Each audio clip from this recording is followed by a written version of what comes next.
Afternoon, we are joined with Max Homa here at the John Deere Classic. Max, making your third start and first since 2017. What is it like to be back?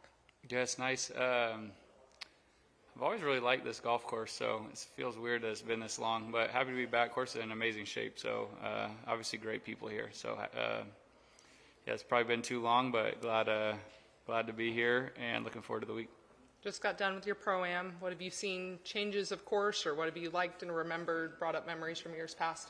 Yeah, the greens are faster and firmer than I remember. Usually, I know this place is quite a birdie fest. I will say that with the pace of the greens and with just a little bit of bounce to them, might play a little bit different. But for the most part, looks pretty similar. It's just in like very, very good shape. I don't remember it being in this good a shape, so it's cool to come to a really good layout and see that it's, in that kind of, where the fairways will roll a little bit. Everything's lush, but there's some cool little low areas to pitch around. And like I said, when the greens are like this, they're in really good shape and they're really fast. It adds, a nice wrinkle to a somewhat benign tee to green course. So I think you got to keep the ball below the hole out here for sure this week. You mentioned the birdies are out there for this week. Is that typically weeks you like where scoring can go low and opportunities are out there? Yeah, typically I haven't been super successful on courses that the winning score's too low, like in the 20s. So it's definitely a different challenge for me. I've always played better when the winning score was somewhere between like 8 and 15 under. But I still like playing. It's just you have to, the mindset's a little bit different. Perfect. We're going to open up for questions. If you have a question, raise your hand. We'll get a mic over to you. Max, you sound excited, though. I mean, do you feel like you're in a good place heading into this weekend? This week, with where your game's at?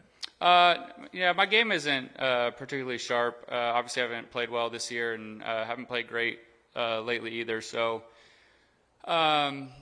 pieces of my game feel awesome, but just in general, I haven't played sharp enough, especially, a week like last week where you're beating up the par fives and there's just a lot of birdies to be had. I hit a lot of greens, just didn't get a lot close, and ball hasn't really been going in from 20 or so feet, so it's been kind of a grind.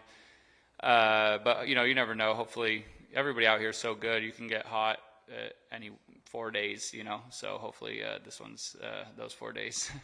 I asked Ricky this yesterday. You've developed in one of the the fan favorites on tour, and I expect you to have a nice following. You have some kids looking for autographs today.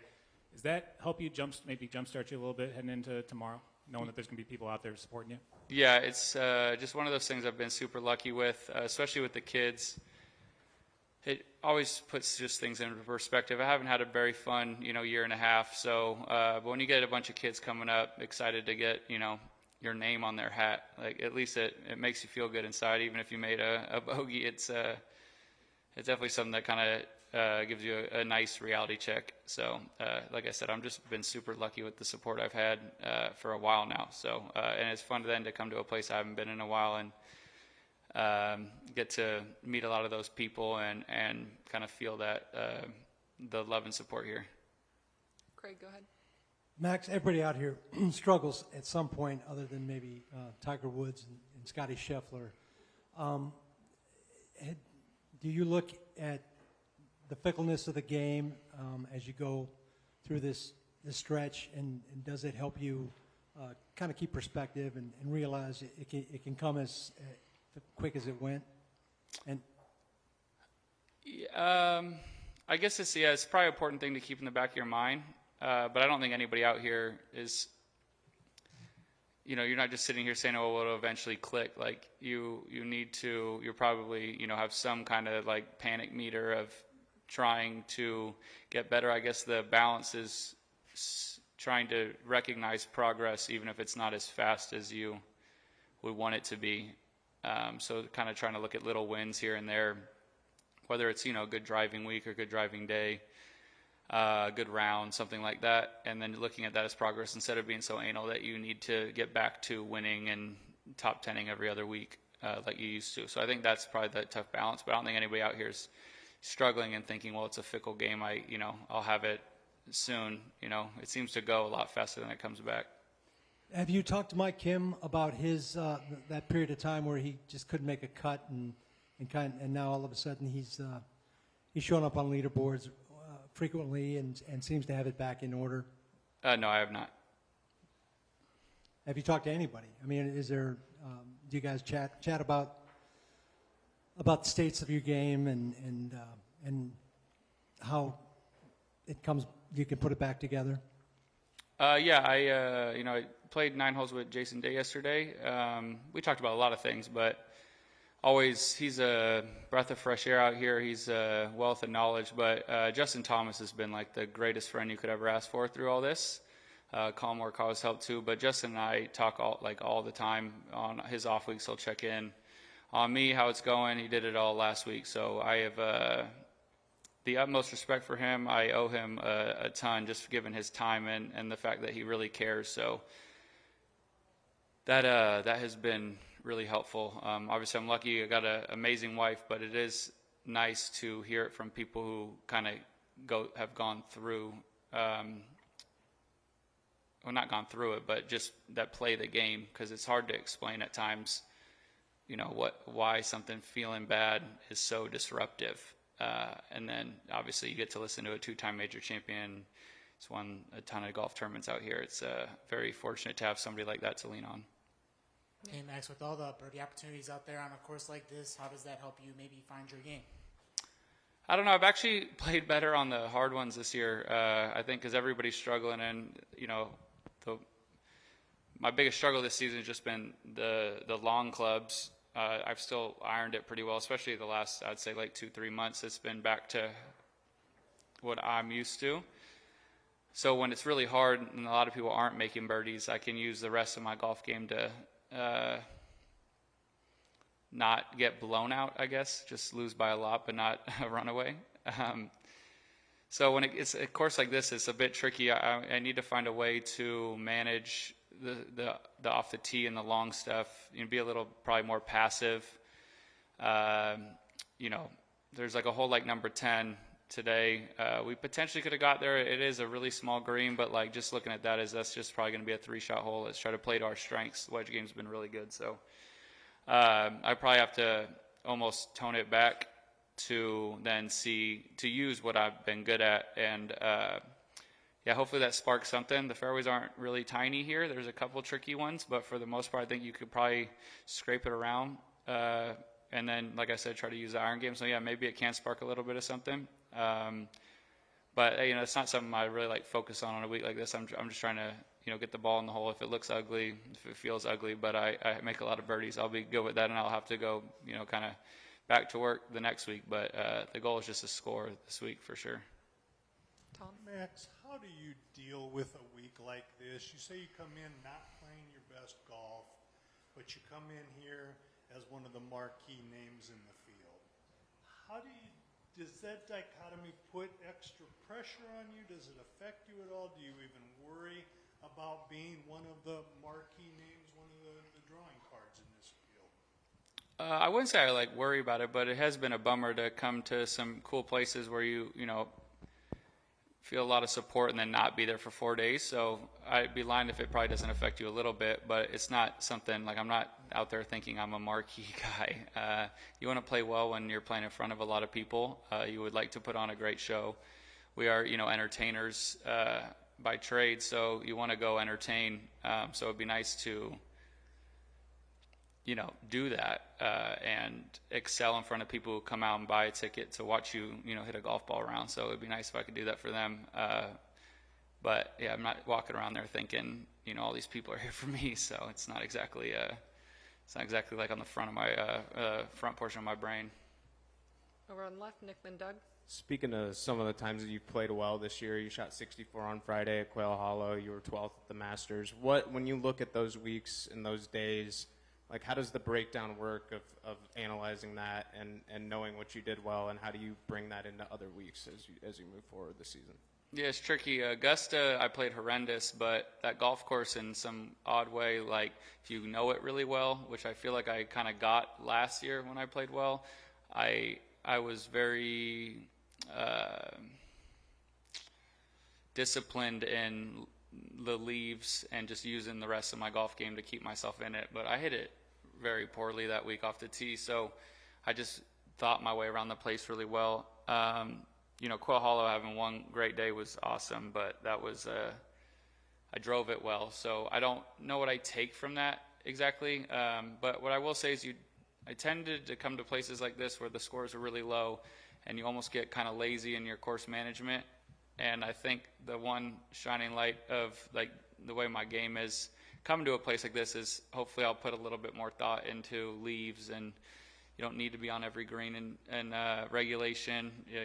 Avoid some bogeys, sprinkle in some birdies, and just kind of watch that go. I think sometimes we play, like last week for me, I played knowing the scores were low, and anytime you miss a par 5 fairway, you're just, bummed out. So I need to do a better job of that. But so that's what I would take from like Augusta, because as poorly as I played and as decently as I scored, it is a very unique golf course, much different than this, but there is something to be learned from that. Doug. Max, do you ever just walk away from the game just to kind of get your mind right? I know when you're younger and trying to establish yourself, it's probably a hard thing to do, but now that you're a little bit older and you've got a balance, you've got kind of a structure, do you find more value in just kind of getting away? And what led to the question was hearing you talk about Justin and Jason and how much they've done for you and helped you mentally and so forth. Do you have things, well, a lot of people when they want to get away from work, they go play golf. Do you have stuff that you enjoy doing away from the game that really kind of helps you keep a balance? Well, obviously spending a ton of time with my family, that always helps. It's hard to really get away from the game in the middle of the season. We don't have like loads of time off. I thought about skipping a bunch of events in the middle of this, kind of the beginning of the summer, but I just don't think I have that in me. It's hard to get away from it. It's just on your mind. I'm not going to lie. I'm looking forward to whenever I'm done this year and just like trying to get away from it. But someone asked me the other day, like the difference between this and when I played poorly in 2017. And one is the golf's a lot closer than it was then, but just the lack of anonymity's a bit hard. Everywhere I go, someone's talking to me about golf. So that's obviously a great thing. Like I said, I'm really lucky, but it's just hard to really go do much. Or used to really like going to sports bars and watching games with my friends, and that just like isn't exactly a safe haven anymore.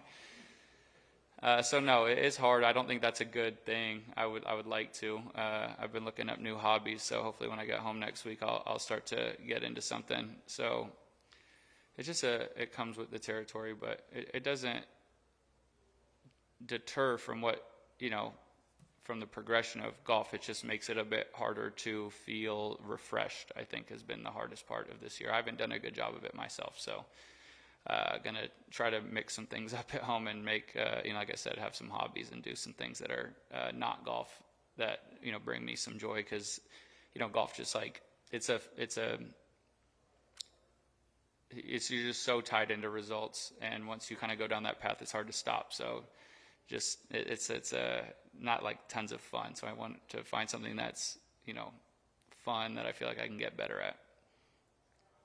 Like what? I don't know. I was thinking about getting into cooking. When you have a 2.5-year-old, you make a lot more meals than I was for myself. So I'd like to get better at that. I could treat my wife to a not my typical home cooked meal, something a little bit better. So I think I might get into that. Thought about getting into fishing. That seems nice and peaceful, and no one can bother me out there. So yeah, I don't know. I'm gonna workshop it, but I've got some ideas. I'll give a couple of things a go and see how it works out. What is your typical home cooked meal? I can grill a little bit. I can make a decent sauce for pasta, but I'm not super great at it. Fortunately, my son eats chicken tenders, so he thinks I'm probably a great cook. We'll do final one with Tom. Max, you talk about the anonymity and getting away from everything. Did that factor into your stepping away from social media, where you had connected with so many fans over the years? Oh, no. The reason for that was just the vitriol you read online. It has become a safe haven for people who are, I think, angry themselves. It is quite absurd what people, how comfortable people feel writing awful things. I step away a lot also from Instagram, but I feel like that's been a bit less crazy, although it's still not great. So I take my breaks from that. But yeah, I just, if you wouldn't choose to like sit around a table with somebody who's being that mean, I don't know, you would always get up. If you were right there and someone was being rude to you, you'd either ask them to leave or you would leave. So yeah, Twitter or X or whatever is an awful place. It took me a while to catch on to how impactful that can be and how much of a waste of energy. But I miss the connection with the fans, but nothing comes without, I mean, just so much like hate and anger. There's a lot of love in there too, but unfortunately it really does get overwhelmed with you can have one really bad one, but I don't know if it's a gambling world or whatnot. I'm happy they can do it because it seems, fun as hell in golf. But I mean, you get people say some bad things. You get people telling you should die on the internet. So it has nothing to do with not connecting. I'd love to keep connecting with people, but I try to do it in person a bit more because I have yet to meet somebody in person who has said anything even remotely mean. So yeah, it's a safe haven for assholes, for lack of a better term. Sorry, PJ Tour. Have you sensed a difference in yourself since you backed off from Twitter? Here and there, you just realize just how much you don't need it. I got a lot of my sports info from there, and at times that can be, I miss that. But I mean, I find out eventually. Like when Luka got traded to the Lakers, I had no idea, but I got 12 text messages, I would imagine, within the first 5 minutes. So that's the thing, is I think when you first step away from it, you feel like you're missing something, but you start to realize that you're missing absolutely nothing. And I think that was I wish I would have done it earlier. But like I said, a big part of getting all the support from people has been through social media and connecting with people. I've met some awesome people through the internet, but I just think it's just become more of a negative, like far more of a negative than a positive. So I just, read The Athletic now and get my sports news from them. Perfect. That's all the Thank questions you. we have. Thanks for the time, Max.